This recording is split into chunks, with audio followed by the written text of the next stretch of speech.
Capcom, the kings of survival horror, are back with another entry in the Resident Evil franchise with Resident Evil 9, a game that I really enjoyed but also was feeling very conflicted on, with how imbalanced the campaign was, but also how imbalanced the execution of the two different styles of Resident Evil were as well. But hey everybody, welcome to my own Resident Evil 9 review. I know this review is incredibly late and every big YouTuber has already done a review, and I've done 3 different drafts of this, so I thought I might as well get something out even if I'm not a reviewer, because at the end of the day, there's a lot that I love about this game, but there's also a lot that I don't like as well, and I have just as much praise as I do criticism when it comes to this game. Where at the core of this game, it doesn't just echo a lot of the series' history when it comes to the other video games, TV shows, and movies. It's also a double-edged sword with a series that has been at war with itself in its 2 different genres,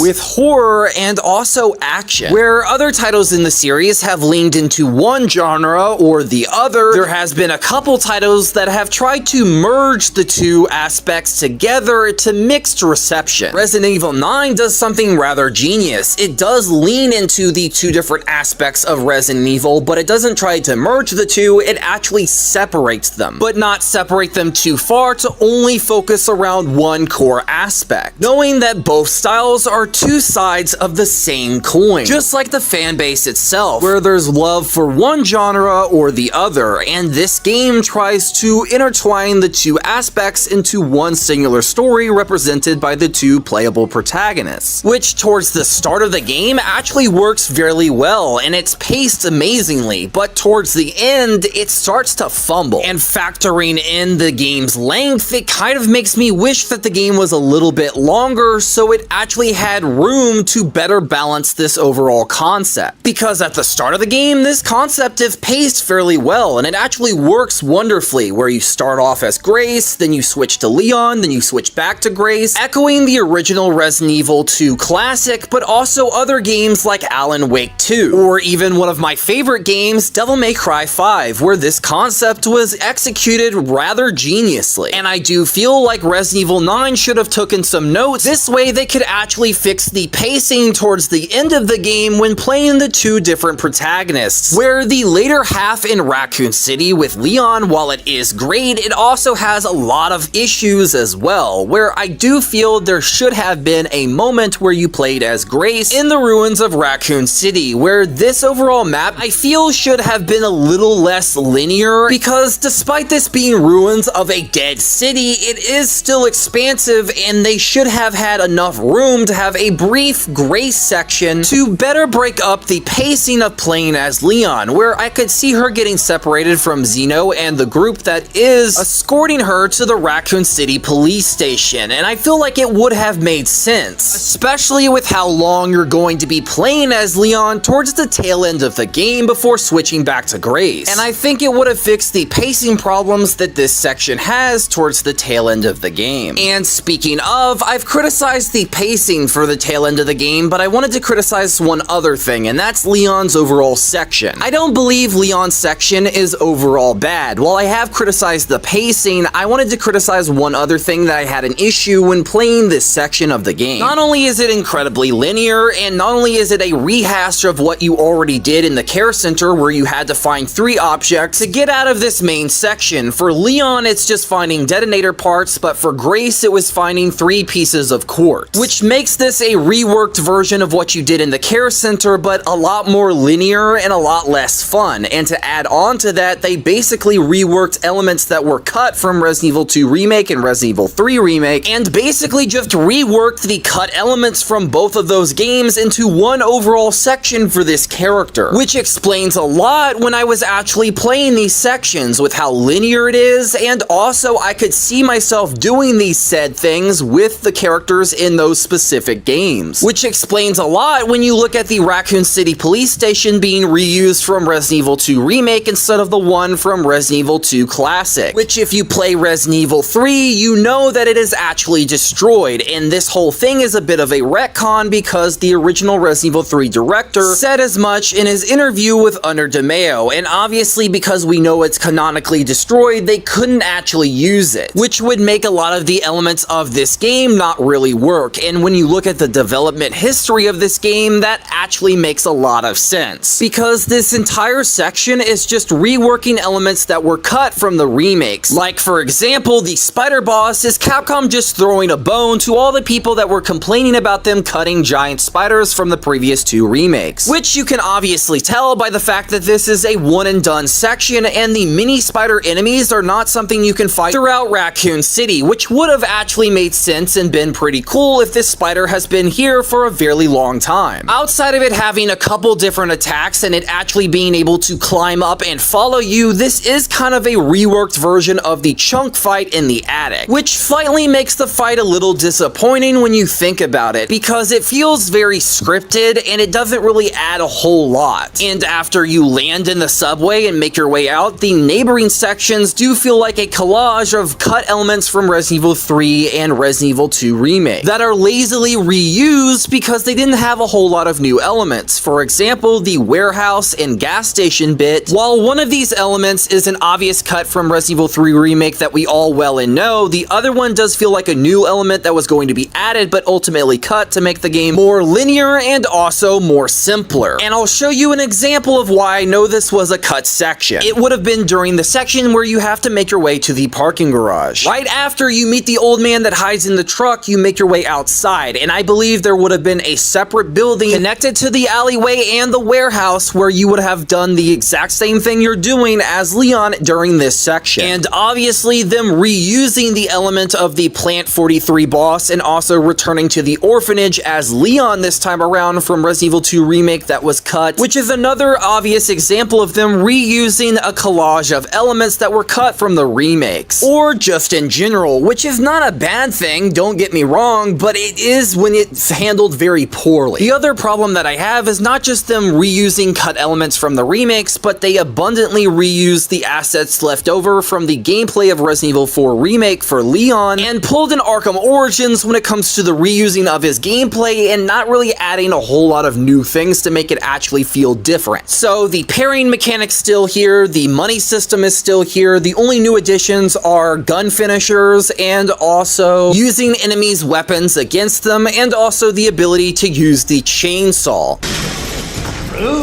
Which is not a bad addition in Foresight, and they do add some brand new things when it comes to the chainsaw and the enemies that use them, so that's pretty cool. And the idea of the chainsaw has been changed up a little bit from Resident Evil 4 to make it slightly different, so I'll give it a bit of an edge up where there are some new things that add on to Leon, but not enough to make it feel truly different, where there is only a couple add-ons here and there. And they cut out a lot of mechanics from Resident Evil 4 Remake as well, like the ability to fuse items by putting one on top of the other in your attaché case, the ability to do a suplex, and a couple other things. You still can do a roundhouse kick, but the suplex, I can understand why they got rid of it because of how old Leon is in this game, but still. While I have been slightly negative with some of my criticisms, let's actually get into the positive elements that I do like about this game. And one of the major elements that I do like are the 2 protagonists that you'll be playing as throughout the story, with a newcomer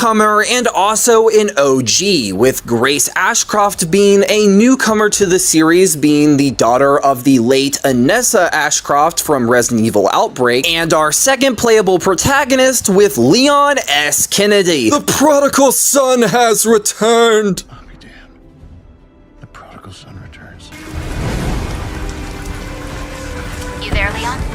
The OG rookie cop is back, and it certainly was a sight to behold in this game's narrative. Cause after having Chris Redfield make an appearance and be a part of 2 sequel games, it was a breath of fresh air to have another OG Resident Evil protagonist make a return, especially someone as iconic as Leon, with whom we haven't seen in any official entries since Resident Evil 6, with that dreaded entry nearly killing the franchise in its entirety. While we have seen variations of Leon in the Resident Evil remakes that reintroduce the character to a different audience, with a brand new voice and a brand new face to match, with it to go with this new variation of this character in a different continuity that also gives the character more consistency between titles, unlike with the original games, where Leon had a massive jump in personality and look between Resident Evil 2 Classic and Resident Evil 4. Classic fantastic so much that he nearly turned into a completely different character that turned into its own franchise. But I digress. Even though the remakes have their problems, one of the many things that the remakes do better than the originals is actually have the characters evolve between titles a lot more naturally, but still feel like the character you know and love. And helping to keep them consistent is keeping the same voice and also face model. Well, unless you're Ada, who has the same face model in 4 but has a different voice compared to 2. But Leon, on the other hand, has the same voice and face model between the different entries of Resident Evil 2, 4, and 9. Which with 9 I was a little bit iffy on for a plethora of reasons, but it does keep him naturally consistent, and I did like that. But at the same time, this was a Leon that was a part of a different continuity, at least with Chris Redfield in the sequel games. With Resident Evil 7 and Resident Evil 8, he had 2 different appearances and 2 different designs that made it feel like he was a part of the original classic timeline, especially driven home by the fact that 7 was made before the remakes were ever even conceived. With his slight role at the end of Resident Evil 7 and his major role in Resident Evil 8, which complemented this new era of Resident Evil with a brand new protagonist of Ethan Winters. And despite his flaws, love him or hate him, he represented the idea of a brand new face to the series. A blank slate character with basic motivations that represented the idea of the player. Very similar to Grace in this game, paralleling how Capcom has introduced and done new characters in the past. If Leon is a representation of Chris in the sequel games, Grace is a better interpretation of Ethan Winters, and not just because she's blonde and has the same gameplay style from 7. Why Capcom has an obsession with blonde characters is a little beyond me, but regardless, Grace is a version of Ethan as a protagonist without some of his flaws. She's a representation of Capcom learning from what they did wrong with the sequel games, where she is more than just a representation of the player and actually her own distinct entity, which gives her a lot more edges as a character compared to someone like Ethan, who was designed to be a blank slate and an extension of the player into the narrative, which makes sense, and it's a big reason why he doesn't have some of the nuance as other protagonists in the series, where he is a civilian character. He's not a soldier like Chris or a cop like Leon, or has any real experience with guns, which is why he has very basic motivations like finding his wife or his daughter, and why he really doesn't have much of a personality or anything to make him feel like his own entity, which pairing him up with another protagonist doesn't help because there's nothing to really work off of. But with Grace, on the other hand, she parallels some of the core aspects of Ethan's character while also being distinct in her own right and having a lot more nuance, where she has certain elements to her that give her her own distinct identity, and actually have her work well with Leon being a slight reflection of him in a couple areas, where she parallels the way he used to be in Resident Evil 2 and in Resident Evil 2 Remake, where there's a sense of altruism and idealism, where she does try saving people and she has this compassion, very similar to the way Claire was in the original 2 games as well. But also, she's a very human character, very similar to Ethan, where she's very scared of what's going on, and this is all brand new to her. But unlike Ethan, who started to become less scared and more frustrated as his story went along, she starts to become a lot more confident. While she still is scared, she is a lot more confident and starts to become a lot more battle-hardened, and I did like that about her character, because she's a unique reflection of Leon, where Leon's a rookie cop. He obviously has a lot of experience in the field, Grace does not. While they're both officers of the law, they couldn't be more different. Grace works at the FBI, while Leon was a cop. But more specifically, where they differ is Grace's role at the FBI is more of a pencil pusher. She's an analyst, not a field agent or anything like that. She does paperwork, she works on stuff for crime scenes, and that's it. And it's very interesting to see a character that does struggle with confidence. She stutters, she's scared, and she does have a gun and she does know how to use it, but she's never had a reason to use it because she only works around paperwork and behind a desk. So she's very similar to Ethan as a civilian, where you have to develop those very battle-hardened in the field skills. Despite her being someone in law enforcement, enforcement, and I think this is a very interesting idea because it combines a multitude of elements. And we've seen a lot of agent and also cop characters in the Resident Evil series of games, but they already have field experience, they're already confident in their abilities, and they know what they're doing, and this is actually a flip of that concept. And I really did enjoy it. While she borrows a lot of elements from what we've seen previously, she still manages to have her own place in the Resident Evil series of games as a protagonist, while still borrowing things that we've seen already. And she actually has a very interesting dynamic with Leon. And speaking of, there are a lot of things I do like about Leon in this game, where they do progress his character from the remakes, where he's still very haunted by everything that has transpired and all the lives that he couldn't save. And even though he's sick and dying, he's still trying to find a way of saving people if he's able to. He still has some of that personality that he had in Resident Evil 4 Remake and also Resident Evil 4, where he has those iconic one-liners.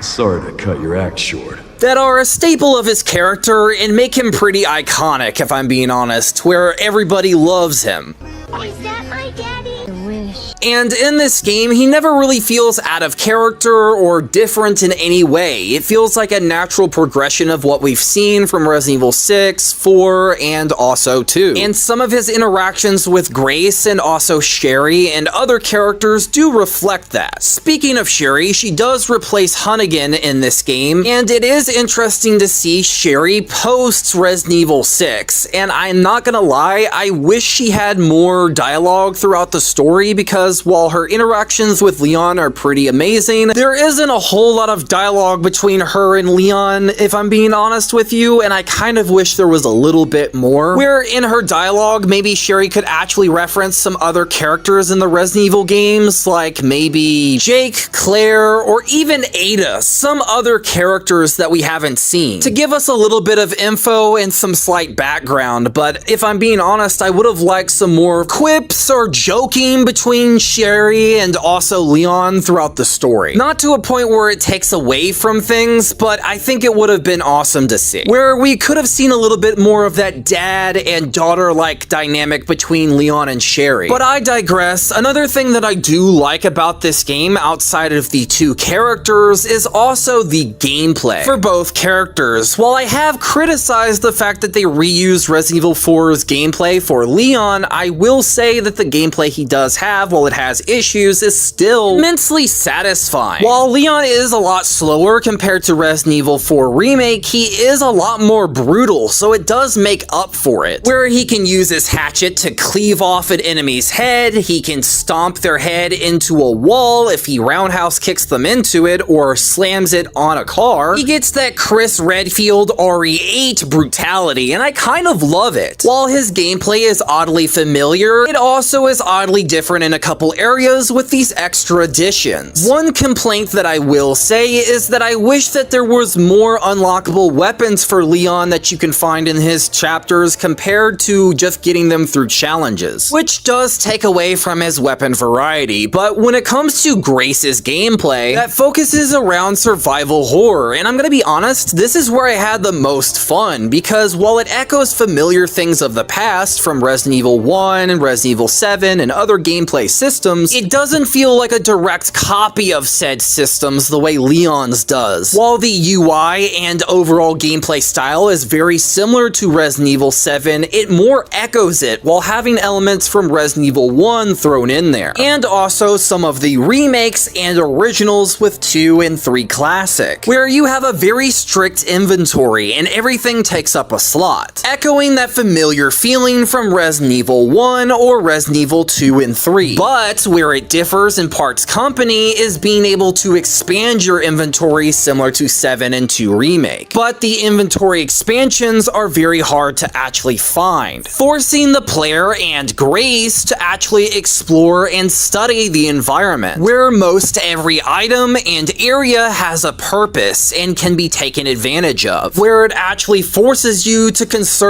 your resources and your overall items. Helping with that is the crafting crafting system, where I actually think this is one of the best crafting systems we've ever had because it echoes familiar ones we've seen from Resident Evil 2 Remake, Resident Evil 3, and also 7 and 4, without having some of the flaws and nuances of those systems, where some items require one specific thing to craft most of the other items in the game, similar to 7, but it doesn't actually have some of the flaws of that when it comes to chem fluid. But some people would say this system's a bit unrealistic, but this is a series that has viruses that turn people into monsters, so are we really gonna argue about that? The biggest key resource that you can find is infected blood and also scrap, where infected blood is scattered throughout the care center, but also you can get it back from enemies, providing a risk-reward type system not only to your crafting but also to your playstyle, where you can get more resources sometimes if you choose to take on enemies or less resources, leaving you more vulnerable, where not every zombie is going to give you blood back, making you have to worry whether you actually should expend your resources to take something out to give you more resources back or just avoid it in its entirety. Similar to the system of Resident Evil 4 by getting money back from defeating different enemies, where it made playing as Grace even more fun, not only having to worry about my resources but also having to strategize and use the environment, which is something we don't really see a whole lot of, where these zombies or enemies of this game are a lot smarter, where we have seen variations of that previously in the series, being traits that we've seen previously, like the fact that they can talk, and also they're smart, like we've seen from the C-Virus zombies and also the Ganados. But also, sometimes they can just be very slow, like the basic zombies that we've seen from Resident Evil 2 Remake and Classic. And speaking of, they do borrow an element from Resident Evil 1 if you choose to take them out. Sometimes they will actually mutate into Crimson Heads that are incredibly dangerous, and also your normal ammo isn't going to cut it. So it actually echoes familiar systems from Resident Evil 1, where you can actually choose to use your Requiem to take them out, or hemolytic injectors, which are pretty powerful, and you can use them as a stealth option, but it does provide a bit of a risk because they require blood and also scrap to make, like other different items. So if you don't have a certain amount of blood and also a certain amount of scrap, there's no way you're going to be able to make it. So you have to conservate what you do have. So if you have a very weak knife and you're very low on bullets, you can turn it into scrap and use blood to either make another injector or bullets, making the possibilities endless and actually improving on the familiar systems from Resident Evil 7. One slight nitpick that I do have with Grace's gameplay is that you do have a lighter at one point in the game, and after a certain section you immediately have a flashlight, which you didn't have previously. And I know point blank that Leon only gives you the gun, so how she manages to get the other thing is beyond me. I really wish you were forced to keep the lighter a little bit longer and you actually find a flashlight later on. I know this is a stupid nitpick, but at the same time, I think it would have added on to the survival horror elements for a little bit longer. Overall, despite my complaints here and there and nitpicks, I will say I really enjoyed both characters' gameplay styles. While they echoed familiar systems of the past, they also felt very unique and different in a couple areas, more with Grace's gameplay where it did feel more its own entity. And the gameplay really does shine with the locations and maps in the story. Starting with the main place that'll take up the majority of the first half of the story, and that is the Rogues Hill Care Center. This has gotta be one of my favorite maps in the entirety of the Resident Evil series of games, where it's oddly familiar but also incredibly different as well, where it echoes familiar locations that we've seen previously while still being its own entity, echoing familiar locales like the Spencer Mansion, and echoing that familiar locale and feeling of the Spencer Mansion in many regards to its layout in its three main sections of the main hall, east and west wing, and not feeling very linear the way Lady Dimitrescu's castle was, while still being as detailed as the castle from that game and also Ramon Salazar, but removing the more linear elements that made you feel like you were being guided through it, where it has the maze-like structure of the Spencer Mansion and the layered structure of the RPD, or the familiar locale of going between three connected sections like in Resident Evil 7 with the Baker's house, even down down to being able to use the coins to get upgrades, like you could in that game, but also mixing together an element from Code Veronica with a casino. And with the rumors of a Code Veronica remake on the horizon, it's very interesting that they mixed those elements into this map. A big reason why I love this map is that it feels like a collage of the best elements from previous maps we've seen in the series. While it takes familiar elements of what we've already seen, it still feels like it has its own identity. Having enough room to it to where you can explore and it having locked off areas, and also being able to use the environment to trick enemies, where there are areas that are locked off requiring a certain key item to access. Whether it be the casino parlor where you have to get a key item from the chairman's office, or certain doors in the care center that are locked behind a wristband similar to the Nest laboratory in Resident Evil 2 Remake, which was actually pretty cool. My only issue is how uneven the wristband system was implemented, where most doors are unlocked with the level 1 wristband, and the level 2 wristband only unlocks the intensive ward, no other doors or areas, and the level 3 one just unlocks the rooms for Emily, which I slightly understand, but I do wish that there was a couple more doors that these wristbands would unlock. Not too many, but just enough to where they don't feel like a one-use only. And I could actually see them using the level 2 wristband in a couple areas, like the intensive treatment ward does have some locked off areas and rooms that Grace cannot access, and I thought it would be pretty cool if you actually can use the level 2 wristband to access some of these rooms. This way it's not just used to get into the area, you can also use it to access certain rooms in the area. The same could be said for the level 3 wristband, because it feels kind of underutilized. You only have one purpose for it, like the level 2 wristband, and that's just a little underwhelming. But I will say, despite my problems, it's still incredibly fun, being a mixture of the baker's house having to look for 3 different quartz pieces to get outside of the care center that coincide with the puzzle boxes and the 3 main people of the care center, represented by the sun, moon, and star. You also have in the care center the returning coin system, where you can get upgrades in the parlor, and also the locked saves that will give you some coins as well. And I wish there was more of these that could give you gun customization parts, like the ones that were in Resident Evil 2 Remake, but I also understand that it would have been a little too much, because Grace doesn't really have too many weapons. She gets 2 different pistols and a pretty OP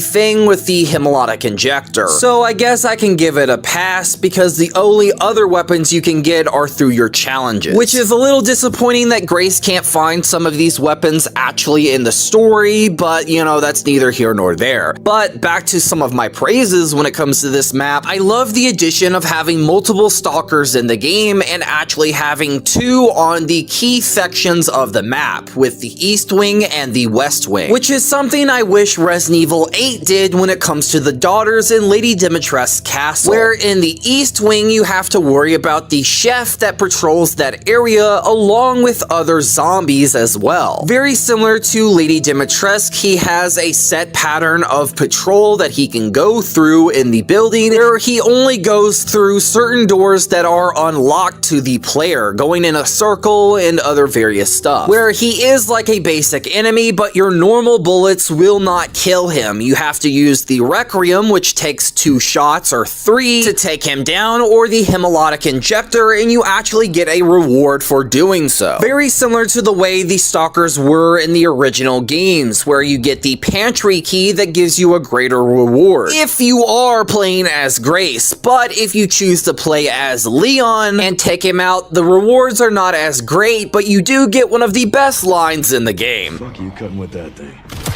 Elephants?